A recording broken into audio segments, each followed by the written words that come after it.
ফের বৃষ্টির ভ্রুকুটিতে চিন্তায় পুজো উদ্যোক্তা থেকে মৃৎশিল্পীরা। গত কয়েকদিন আগেই আরও একটি নিম্নচাপের জেরে লাগাতার বৃষ্টিতে বন্যা পরিস্থিতি তৈরি হয়েছিল। সেই পরিস্থিতি স্বাভাবিক হতে না হতেই ফের বৃষ্টি। মঙ্গলবার বিকাল থেকেই ফের শুরু হয়েছে দফায় দফায় বৃষ্টি। আগামী কয়েকদিন বৃষ্টির সম্ভাবনার কথা জানিয়েছে আবহাওয়া দপ্তর। এই অবস্থায় পুজোর মুখে কিভাবে সমস্ত আয়োজন সম্পূর্ণ করা সম্ভব হবে তাই নিয়ে চিন্তায় পুজো উদ্যোক্তা থেকে শুরু করে মৃৎশিল্পীরা।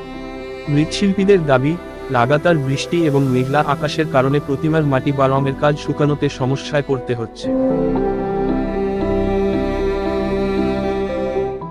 প্রবলেম মানে সে প্রবলেম তো আর 2 মাস ধরে তো বৃষ্টি, মানে এত প্রচণ্ড বৃষ্টি, কাজের খুব অসুবিধা। আর আমাদের ঠাকুরের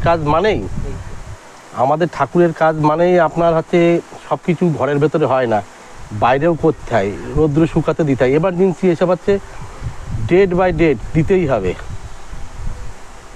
আবার তো নিম্নচাপ, এ খুব সমস্যার ব্যাপার। কিভাবে কি করব, আমরা রাত জেগে তো করছি, কিন্তু ঘটনা হচ্ছে এইরকম নিম্নচাপ হলে খুব সমস্যায় পড়ে যাব আমরা। প্রত্যেক মৃৎশিল্পীরাই সমস্যায় পড়ে যাবে সারা পশ্চিমবাংলায়। শিল্পীদের একাংশের অভিযোগ, তাদের স্থায়ী কোনো বড় কোমরটুলি নেই। রাস্তার ধারে, ফুটপাতে অথবা অন্যের জায়গায় প্রতিমা তৈরির কাজ করেন তারা। ফলে পুজোর মুখে বানানো প্রতিমাগুলি বৃষ্টির জল থেকে রক্ষা করা তাদের কাছে একটা বড় চ্যালেঞ্জ হয়ে দাঁড়িয়েছে। ত্রিপল ও প্লাস্টিক ঢাকা দিয়ে কোনোরকমে মাটির প্রতিমাগুলি বাঁচানোর চেষ্টা করছেন তারা। দিক দিয়ে ওয়েদার আমাদের যদি না থাকে, আমরা ঠাকুর শোয়াতে পারছি না, ঠিক মতো কাজ করতে পারছি না। বৃষ্টি হলে চরম সমস্যায় পড়তে হয় মৃৎশিল্পীদের, কারণ এতগুলি বড় প্রতিমা রাখার জন্য জায়গা না থাকায় ত্রিপল দিয়ে কোনোরকমে ঢেকে রাখতে হয়।